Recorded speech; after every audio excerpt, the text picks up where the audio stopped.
The house was alive with music, laughter, and the soft hum of a dozen different conversations. People floated from one group to another, drinks in hand, eyes bright with the kind of energy that only comes from Friday nights and good booze.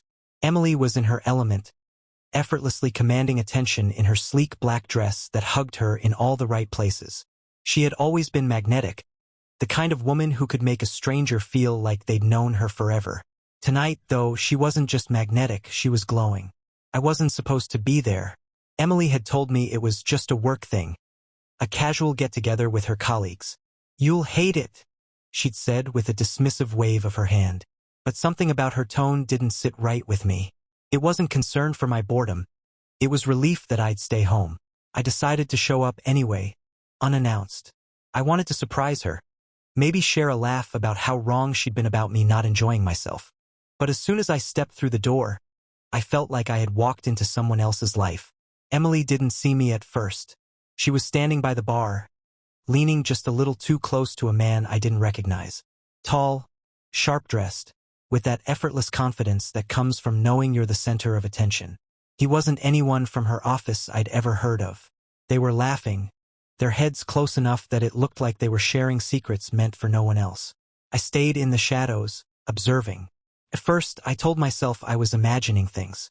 Maybe this was just Emily being her usual charming self. But then I saw her hand graze his arm, lingering longer than it should. He responded with a smirk and leaned in, whispering something that made her laugh in a way that was too intimate. The air in the room felt thick, like I was breathing through water. Every instinct told me to walk over, interrupt whatever this was, and stake my claim. But I didn't. Instead, I grabbed a drink and positioned myself where I could watch without being noticed. An hour passed, maybe two. I saw Emily work the room, but she kept circling back to him. Every time they spoke, her posture shifted, her body angled toward him, her hand brushing her hair back like she was on a first date. My heart was pounding, but my mind was ice cold. I wasn't angry, not yet. I was calculating. The tipping point came when I caught her slipping out onto the balcony with him. Alone. They were out there for 5 minutes, then 10. My fists clenched around the glass in my hand as I tried to decide what to do. Finally, I followed. The night air hit me as I stepped outside, but it didn't cool the fire building in my chest. They were at the far end of the balcony, her back to me, his hand on the railing beside hers. I couldn't hear what they were saying, but her body language told me everything I needed to know. She leaned in as he said something, laughing softly. Then, he reached out and tucked a strand of her hair behind her ear. That was it. "Enjoying yourselves?" My voice cut through the air like a whip. Emily spun around, her eyes wide with surprise. For a split second, I saw panic flicker across her face before she masked it with a fake smile. "Oh hey, you came," she said, as if nothing was out of the ordinary. Her companion, to his credit, didn't look ashamed or guilty. He just smirked, the kind of smirk that said he didn't care who I was. "Who's this?" I asked, my tone calm, almost conversational. "This is, Marcus," Emily stammered. "He's a friend from work." Marcus didn't bother to correct her. He extended a hand, his grin never wavering. I ignored it. "A friend from work," I repeated slowly, my gaze never leaving hers. "That's funny, because Sarah told me she's never seen him at the office." Emily's face froze for a moment, then she laughed. A forced, brittle sound. "Well, he's new. You probably just caught her on an off day." Marcus chuckled, clearly enjoying the tension. "Relax, man. We were just talking." "Talking?" I said, stepping closer. "Is that what you call sneaking off to the balcony while your husband's in the other room?" Emily's smile dropped, and her eyes turned hard. "Oh, don't be dramatic, Alex. It's not like we were doing anything." I stared at her, searching for any trace of the woman I thought I knew. "Not yet, right?" That hit a nerve. Her face flushed, and she crossed her arms defensively. "You know what? Maybe I don't need this right now. I came here to have a good time, not deal with your paranoia." She brushed past me, leaving Marcus behind without a second glance. I turned to him, my blood boiling, but he just shrugged and sauntered back inside like nothing had happened. She knew I had seen everything and left the party. She thought I was upset, but I was already planning my revenge. By the time I got home, my thoughts were moving faster than I could keep up with. Emily's dismissive attitude on the balcony wasn't just infuriating. It was insulting. She hadn't even bothered to deny what I saw, only twisted it into some absurd accusation that I was overreacting. The nerve.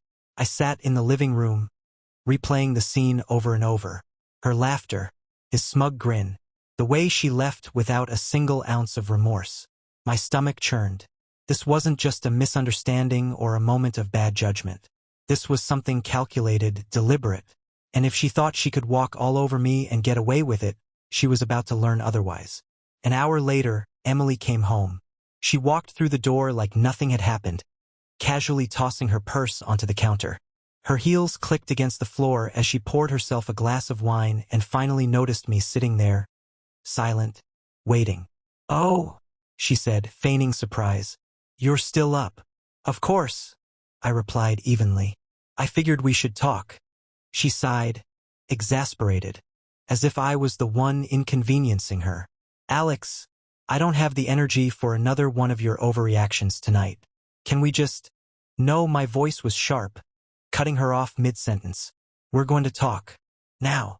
Her eyes narrowed. She leaned against the counter, arms crossed. "Fine. What do you want to talk about?" "The man on the balcony," I said, watching her carefully. "Marcus, was it? Your friend from work." Her expression didn't waver, but I could see her calculating, weighing her options. "What about him?" "Don't insult me, Emily. I saw the way you two were together." "Oh, for God's sake," she snapped, rolling her eyes. "It was nothing, Alex.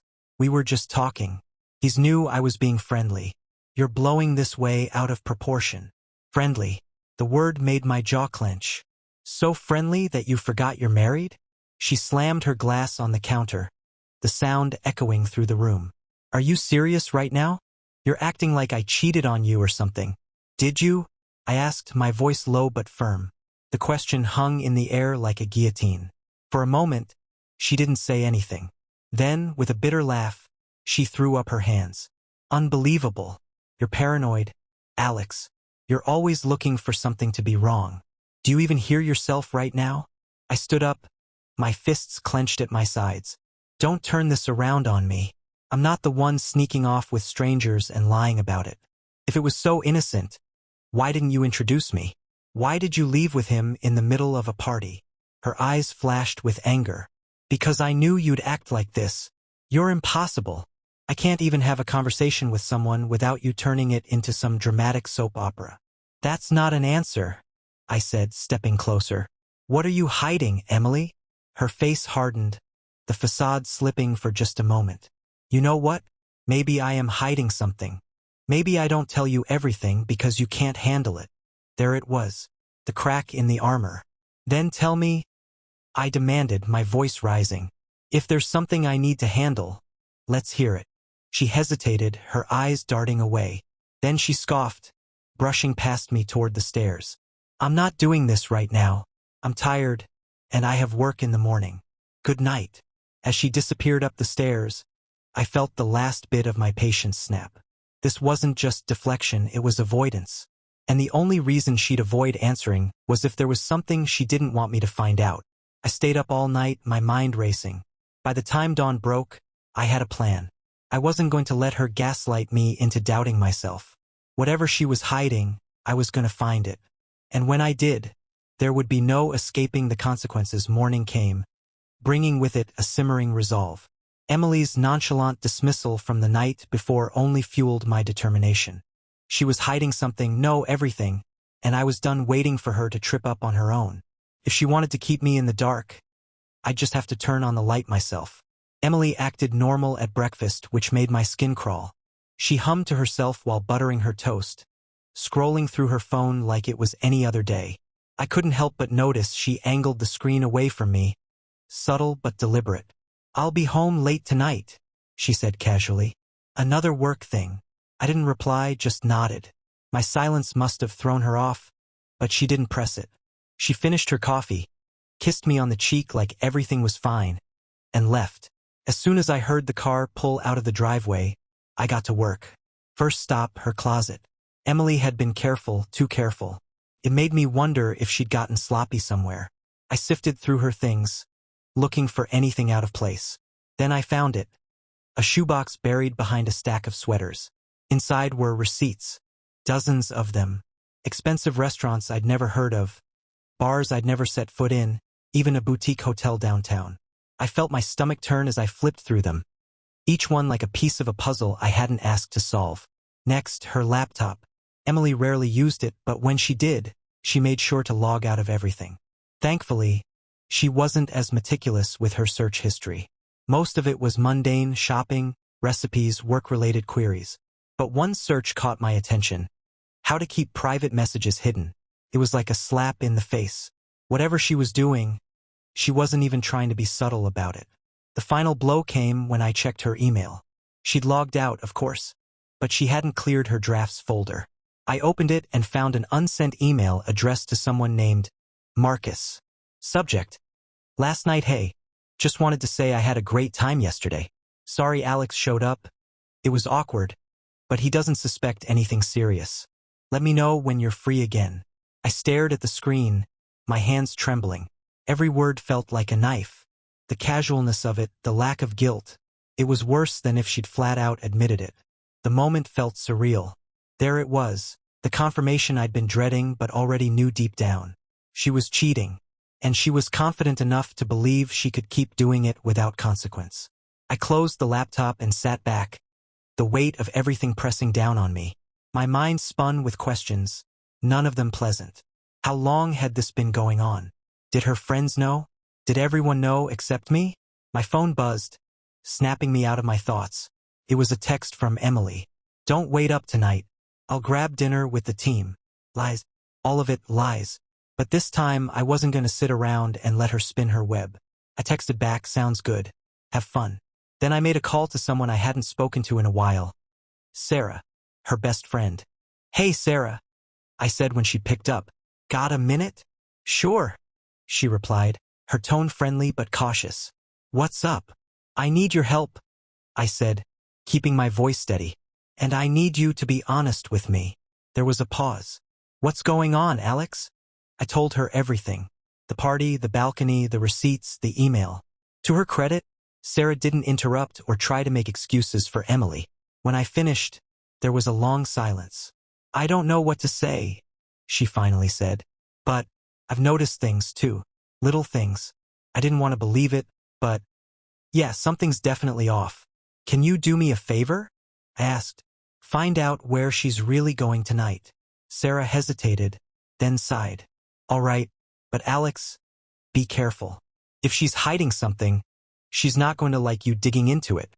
Trust me, I said, the ice in my voice surprising even me. I'm done playing by her rules. That night I waited, and while I waited, I planned. Emily didn't come home right after work, just like she said she wouldn't. But this time, knowing her lies, I felt an eerie calm instead of the usual storm of questions. The anger wasn't gone. It had simply transformed into focus. I didn't have to wait long before Sarah called me back. She's at the Orchid Lounge, Sarah said.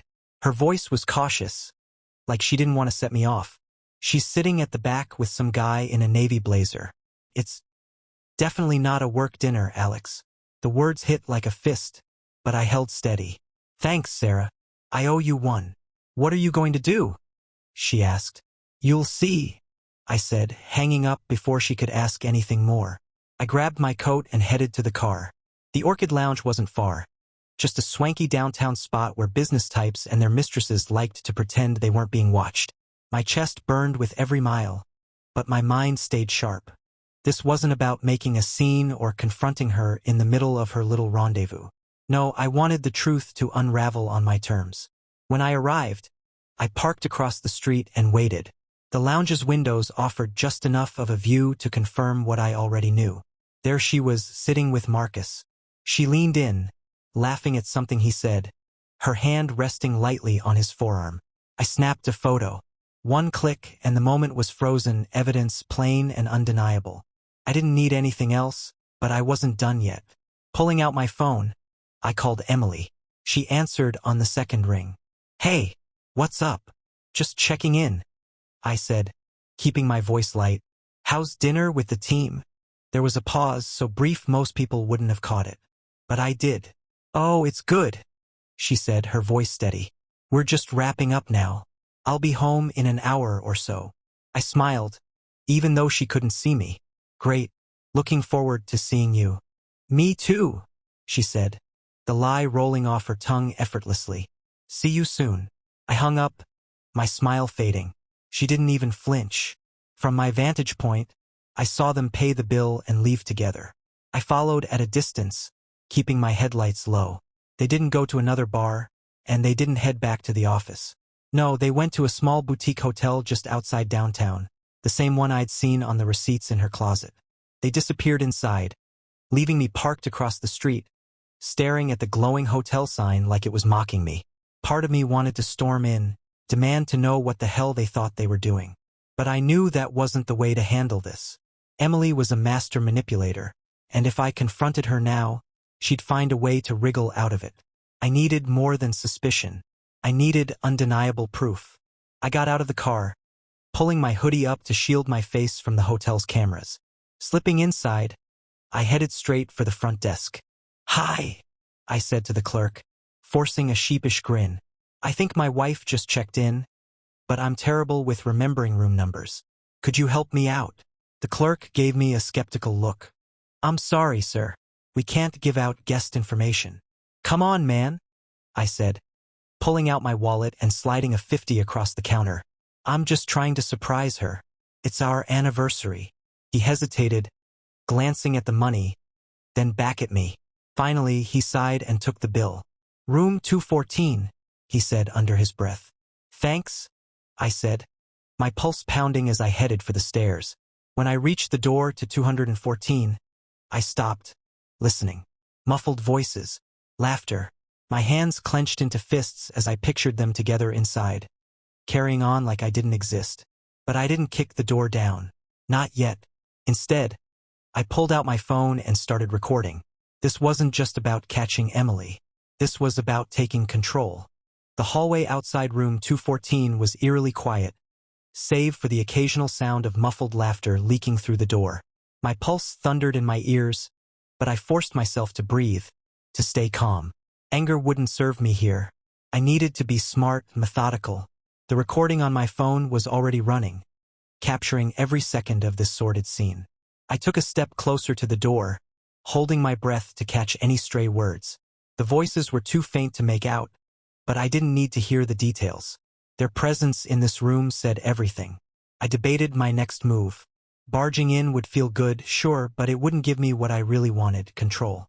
Emily had been running this game, treating me like a pawn. If I walked in unprepared, she'd spin this somehow. No, I needed to flip the script. I left the hallway and headed back downstairs. The clerk at the front desk looked surprised to see me again. Can I help you with something else, sir? He asked, his tone wary. Actually, yes, I said, pulling out another 50. I need the manager on duty. The man hesitated, then nodded and disappeared into the back. A moment later, a middle-aged woman with sharp eyes and a professional demeanor approached me. Good evening, she said. I'm Lisa, the manager. Is there an issue? There might be, I replied, lowering my voice to sound calm but serious. My wife is upstairs with another man. I believe she's cheating on me, and I need proof for my divorce proceedings. I'm not asking you to do anything illegal. I just need your cooperation. Lisa's expression didn't waver. We value our guests' privacy here. I'm afraid there's nothing I can. I cut her off, placing another bill on the counter. This time a crisp 100. Her eyes flicked to it, and her resolve faltered. I'm not asking for private information, I said, keeping my voice steady. I just need access to the security feed from this floor. 5 minutes, that's all. She glanced around, then leaned in slightly. This stays between us, she said firmly. Absolutely. 10 minutes later, I was in a back office, watching grainy footage of the hallway outside room 214. There it was, clear as day. Emily and Marcus arriving together, her hand on his arm as they laughed. They paused at the door, sharing a moment so comfortable it made my stomach churn. Then they went inside. It was enough. More than enough. When I left the hotel, I had the recording on my phone and the video footage emailed to myself. Proof, evidence, leverage. But as much as the logical part of me felt satisfaction, the rest of me was a storm of emotions. Anger, betrayal, sadness. The image of her, laughing and carefree with him, burned into my mind. When I got home, the house was dark and quiet. Emily wasn't back yet, of course. She was probably still with him, thinking she'd gotten away with everything. I sat at the kitchen table, staring at my phone. My thumb hovered over her number, tempted to call her and demand answers. But I stopped myself. No, not yet. Let her enjoy her little fantasy for a while longer. Instead, I texted Sarah. Thanks for your help tonight. I have everything I need. Let's catch up tomorrow. Her reply came quickly. Glad you got what you needed. Are you okay? Not yet, I typed back. But I will be. I spent the rest of the night preparing. Tomorrow, the facade would shatter, and Emily would finally have to face the truth. My truth. The next morning, Emily came home acting like nothing was out of the ordinary. She breezed into the kitchen, wearing the same dress from the night before, her heels clicking confidently on the hardwood floor. She smelled faintly of wine and the expensive perfume she always reserved for work events. Morning, she said brightly, grabbing a glass of water. Sorry I got in so late. You were already asleep when I got back. I didn't reply right away, letting her words hang in the air. She was testing the waters, gauging my mood. Busy night, I finally asked, my voice calm, neutral. She shrugged, sipping her water. Yeah, just the usual, team dinner, lots of talk about that new client we landed. Pretty exhausting, honestly. Interesting, I said, leaning back in my chair, because I stopped by the Orchid Lounge last night. Funny, I didn't see anyone from your team there. The glass froze halfway to her lips. For the briefest second, I saw her composure falter. Then, just as quickly, she plastered on that fake, confident smile. You must have missed us. We were in the back. I nodded slowly. The back, huh? With Marcus. Her eyes narrowed slightly, her smile tightening. Marcus was there, sure. He's part of the team, Alex. I don't understand why you're making this a thing. Oh, I'm not making it a thing, I said, my voice dangerously low. You did that when you walked into a hotel room with him last night. The color drained from her face. She opened her mouth to protest, but no words came out.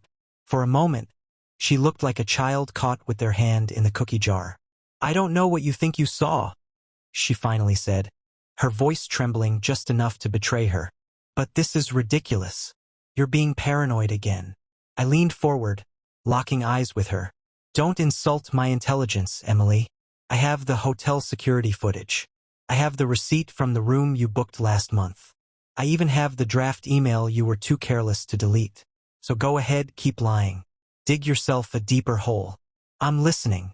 Her mouth opened and closed like a fish gasping for air. The confidence, the smugness, it all crumbled in an instant. Alex, it's not what you think, she stammered, tears welling up in her eyes.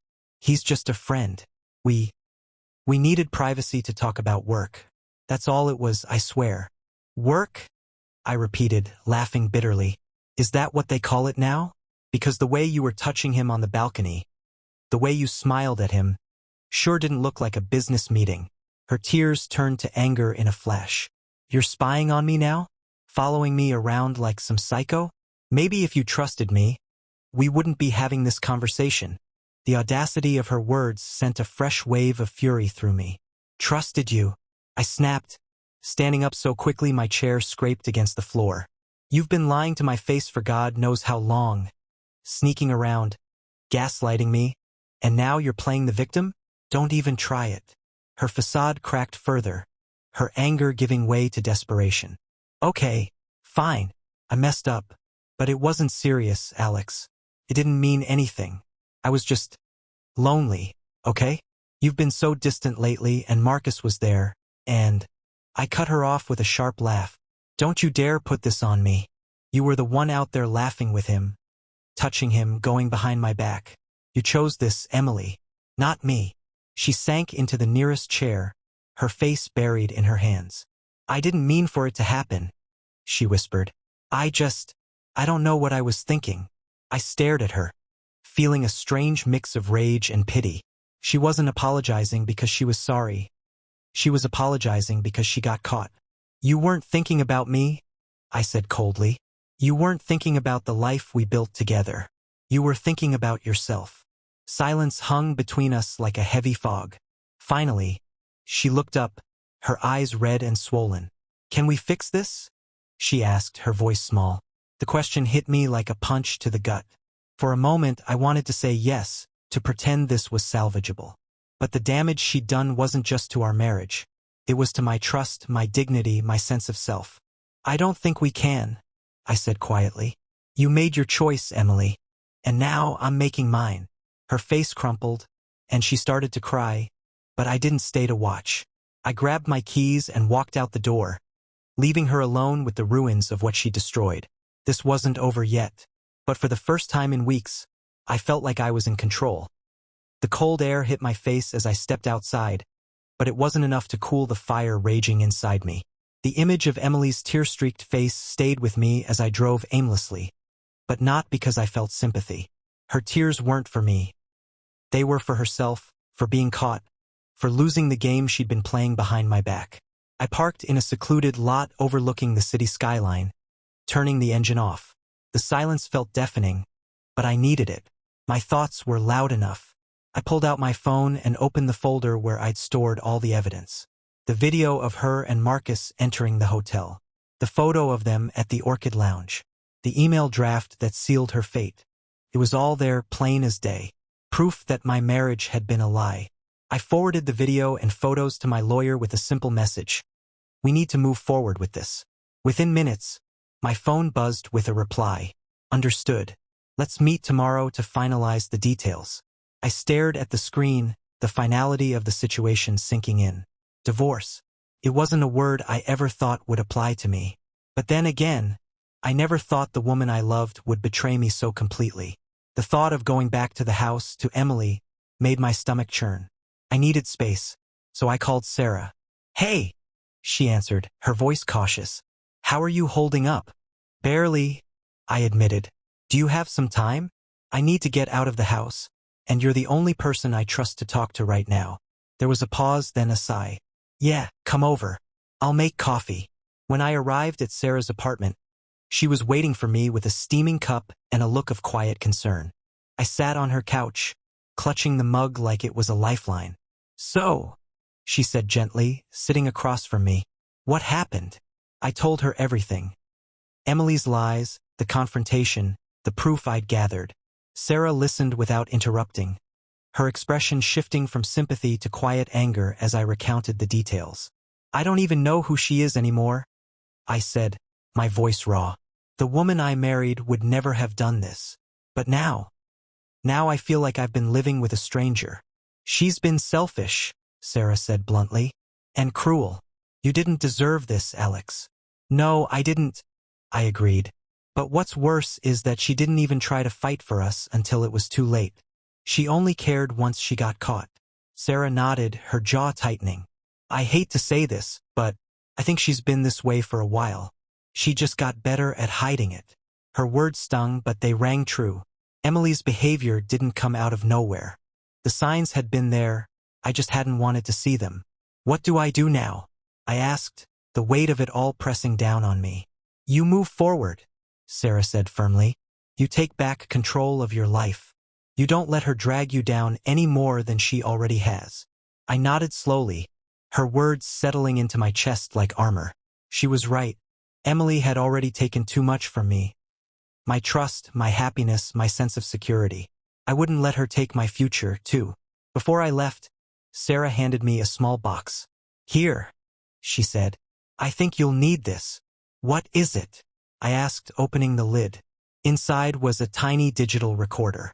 Proof, she said simply. In case she tries to spin this around on you.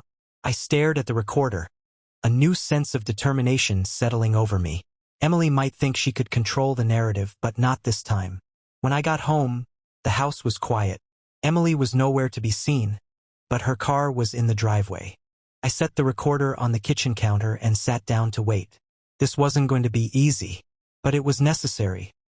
The house was eerily silent, but I knew Emily was there.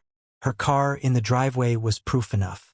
As I sat at the kitchen table, the recorder in my pocket felt heavier than it should have.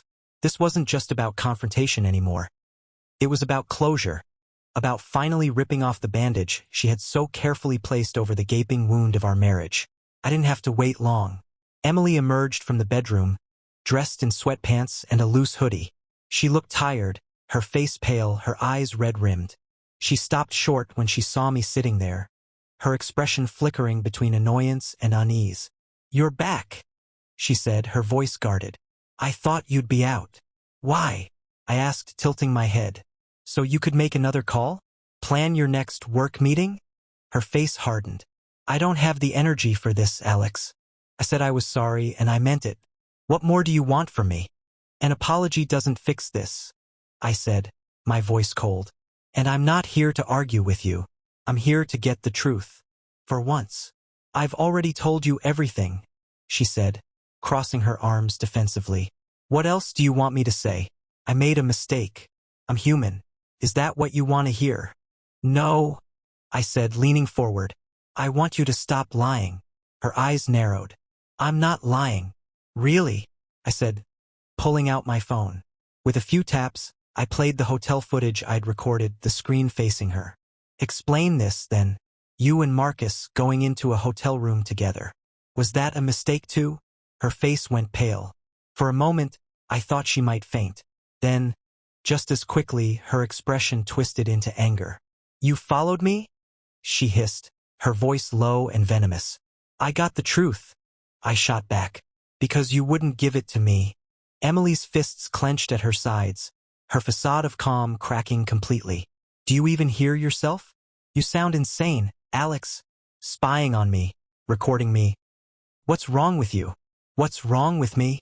I said, standing up, my voice rising.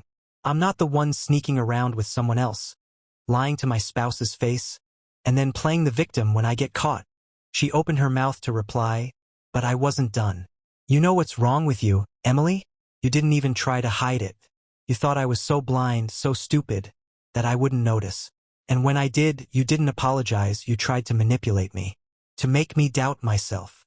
Her anger flickered, replaced by something more vulnerable. "I didn't mean to hurt you," she said quietly, her voice shaking. "I was lonely. We've been so distant, and Marcus—" "Don't," I interrupted, my voice like steel. "Don't blame this on me. Don't you dare. If you were lonely, you could have talked to me. You could have told me how you felt. But you didn't. You chose to cheat. You chose to betray me." Tears welled in her eyes, but I felt no sympathy. She reached out, as if to touch my arm, but I stepped back, the distance between us growing as I spoke my next words. "I filed for divorce," I said, the finality of it hanging heavy in the air. "The papers will be ready tomorrow. I suggest you get a lawyer." Her hand froze mid-air, her face crumpling as the weight of my words hit her. "Divorce?" she whispered. "Alex, no. We can fix this. Please." "There's nothing to fix," I said coldly. "You didn't just ruin our marriage. You ruined the trust that held it together. Without that, there's nothing left." She sank into the nearest chair, her sobs filling the silence of the room. But I didn't stay to watch her fall apart. I'd spent enough time trying to hold us together while she tore us apart. As I walked out the door, the recorder in my pocket felt lighter, like the weight of the truth had finally been lifted. The turning point had come and gone, and I wasn't looking back. This was the end of us. But it was the beginning of something I hadn't felt in a long time. Freedom that I drove aimlessly after leaving the house, my mind replaying everything like a broken record. Emily's tears, her empty excuses, her desperate pleas. They all rang hollow. For the first time, I saw her for what she truly was. Selfish, manipulative, and utterly unapologetic. But even as the weight of my decision to file for divorce settled over me, a part of me couldn't stop asking, why? Not just why she cheated. I'd already accepted that as her choice. But why she let it happen so easily, so openly? Was there more to this than just Marcus? Had there been others? That nagging thought wouldn't let me rest. so I pulled into a diner and ordered a black coffee. Sitting in the corner booth, I pulled out my phone and began scrolling through old messages, emails, photos, anything that might offer clarity. The more I dug, the more inconsistencies I found. Texts where she'd claimed to be out with Sarah on nights when Sarah's Instagram told a different story. Photos of Emily at events I hadn't been invited to, always with vague captions like, "Work night out," or "Team bonding."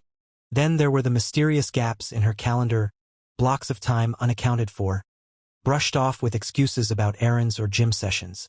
I was in the middle of searching her social media when Sarah called. "Hey," she said softly. "I've been thinking about what happened earlier. Are you okay?" "As okay as I can be," I said, taking a sip of my coffee. "But something's been bugging me, Sarah. I feel like Marcus wasn't the first. Am I crazy?" She hesitated, and I could practically hear her biting her lip. "Alex, I didn't want to say anything before because I didn't have proof. But, yeah, there were rumors. I heard some things over the past year that made me wonder." "What things?" I pressed, my grip tightening on the phone. "Just little comments she made," Sarah admitted. "Like when we'd go out for drinks, and she'd mention a flirty client or a cute coworker.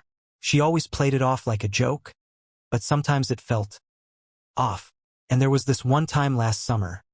She said she had to work late, but I saw her downtown with some guy. I didn't want to jump to conclusions, so I didn't say anything. Her words hit me like a sledgehammer. If Marcus wasn't the first, that meant Emily had been betraying me for far longer than I realized. "Why didn't you tell me?" I asked, my voice shaking.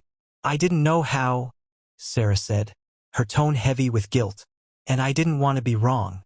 "I'm so sorry, Alex. It's not your fault," I said, though the knot in my chest tightened.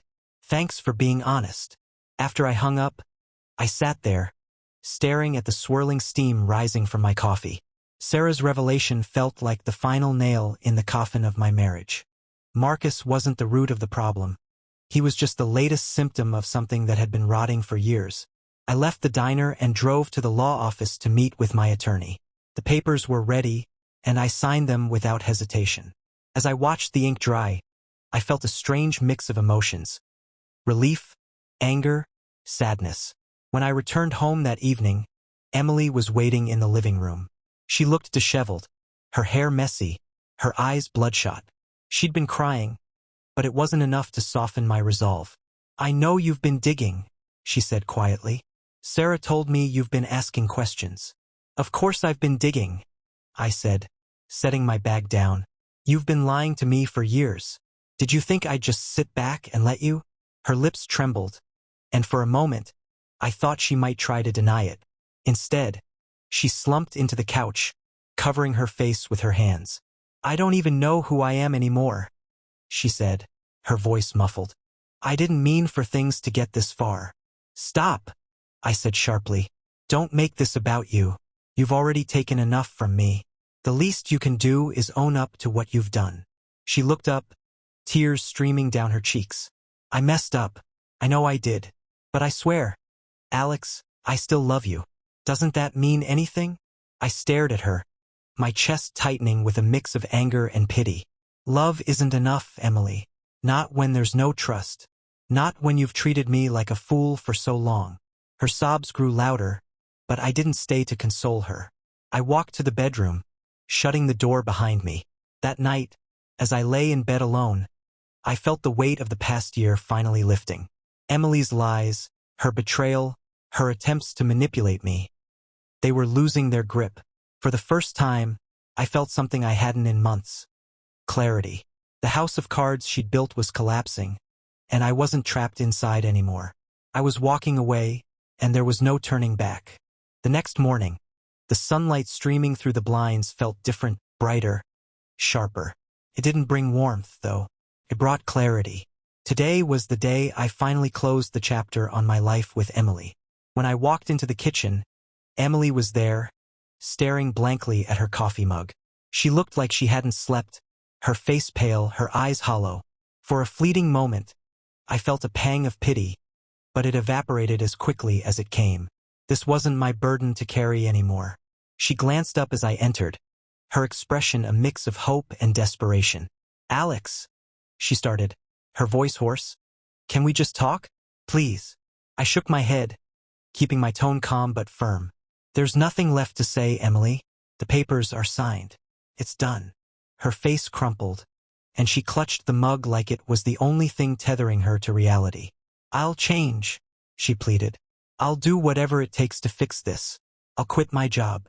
I'll cut off everyone who… Stop, I interrupted, holding up a hand. Don't humiliate yourself any further. You're not sorry for what you did. You're sorry you got caught. If you truly wanted to fix this, you would have come clean the first time you felt guilty. But you didn't. You kept lying, kept sneaking around, even after I gave you chances to tell the truth.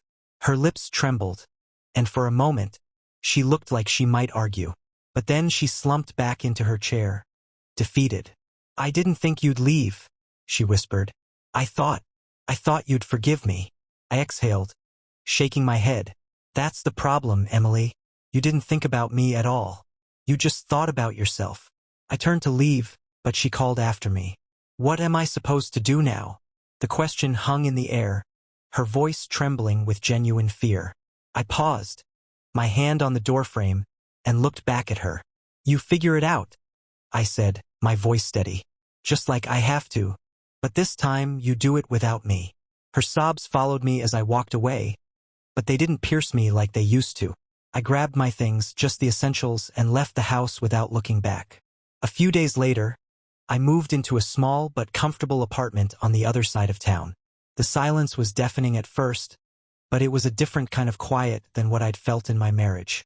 This wasn't the silence of things unsaid. It was the peace of leaving behind a storm. In the weeks that followed, I started rebuilding my life. I reconnected with friends I'd lost touch with, threw myself into work, and even picked up hobbies I'd abandoned during my marriage. Slowly but surely, I began to feel like myself again. Or maybe someone new. One evening, Sarah came over with takeout and a bottle of wine. How are you holding up? She asked, settling onto the couch. Better, I said honestly. It's not easy, but every day feels lighter. She nodded, pouring us each a glass of wine. You deserve that, Alex. You deserve someone who makes you feel whole, not someone who tears you apart. For the first time in what felt like forever, I smiled. A real smile, not the forced kind I'd been wearing for months. Thanks, Sarah, for everything. As we sat there, laughing and talking about nothing in particular, I realized something profound. Emily's betrayal wasn't the end of my story. It was just the end of her chapter in it. The house of cards had collapsed, but I wasn't trapped in the rubble. I'd walked away, scarred but stronger, ready to rebuild on my own terms. And for the first time in a long time, I felt free.